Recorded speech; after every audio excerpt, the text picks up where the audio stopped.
I've been working from home since the beginning of this year due to the pandemic and have hardly been using my car.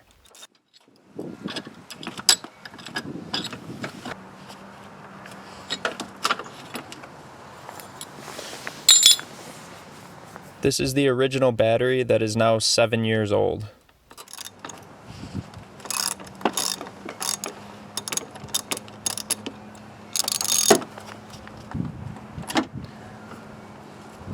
Since I haven't been driving it daily, it's been losing its charge, resulting in the need to jump start it a handful of times.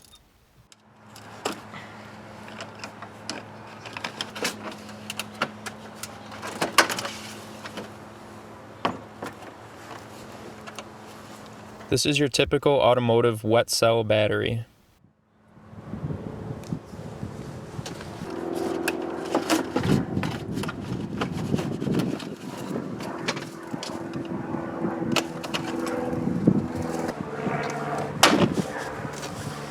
This is an Optima Red Top 35, which is a spiral cell absorbent glass mat battery. Because of this design, these batteries hold up much better to vibration, allow for higher cold cranking amps, and can last up to 3 times longer than a traditional wet cell battery.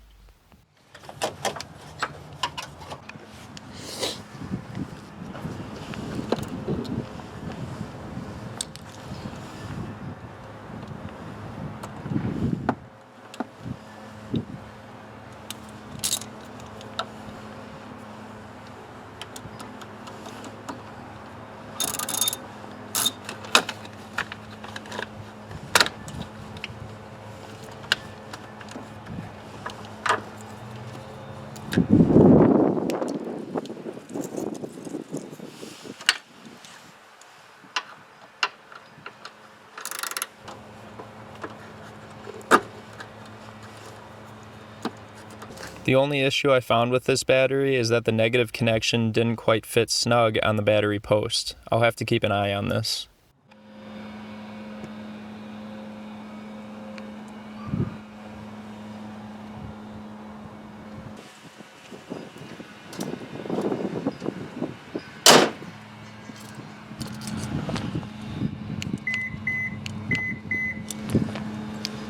With the installation of this top-of-the-line battery, my car is ready to hit the road for another beautiful 25 miles. Pretty sure my car spun a rod bearing, which means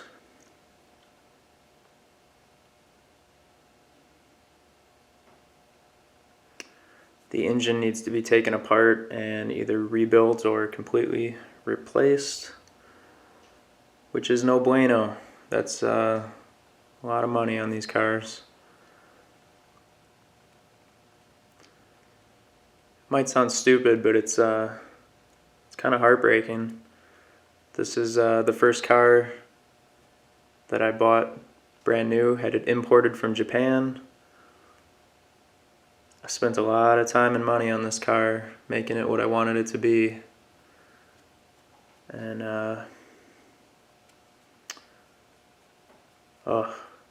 I don't know what's going to happen yet, but it's going to be hard to part with this car if it comes to that. It means a lot to me. Met a lot of cool people, a lot of good friends through this car, through the community, the Subaru community. It's a piece of me, that's for sure.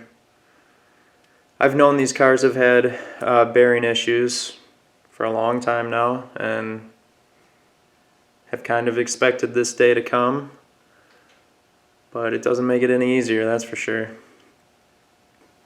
Now I'm in the process of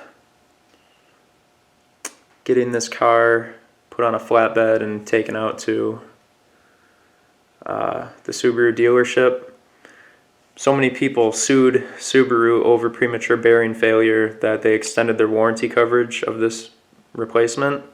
Unfortunately, my car is modified, not heavily, but modified, and that's enough for Subaru to say, no way, Jose, you tampered with the vehicle, so we're not covering it. But I've heard stories of people with similar modifications getting coverage through Subaru of America. So, gonna take the car into the dealership, have them tear it down, diagnose it, try and figure out what caused the issue, see if Subaru is willing to cover anything on it, and go from there. Younger me would have skipped all of that and probably taken the engine apart myself, cracked the case, replaced the bearings, replaced the rods, all the components that would be affected by this. But older, wiser me realizes there's a value in time, and working on this car myself would just take me away from other things that are more important, mainly my family. So we'll see. Well, I'll keep you updated on what happens, but man, this sucks. It's probably God's way of telling me that it's time to get a different vehicle, something a little more reliable and family friendly. I have been looking at trucks for a while now. A truck would really come in handy for what I do, my lifestyle and everything. Again, just it's hard to get rid of this car. It means a lot to me.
And she drives off into the sunset. Hopefully that's not the last time she leaves this subdivision. Got the whole family looking out the window. Ah, that sucks. That sucks.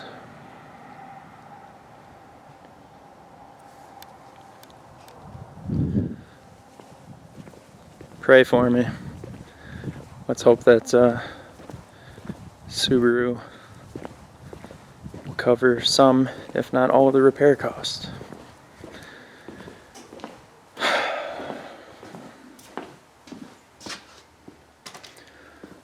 Hope this isn't the close of the chapter on this car.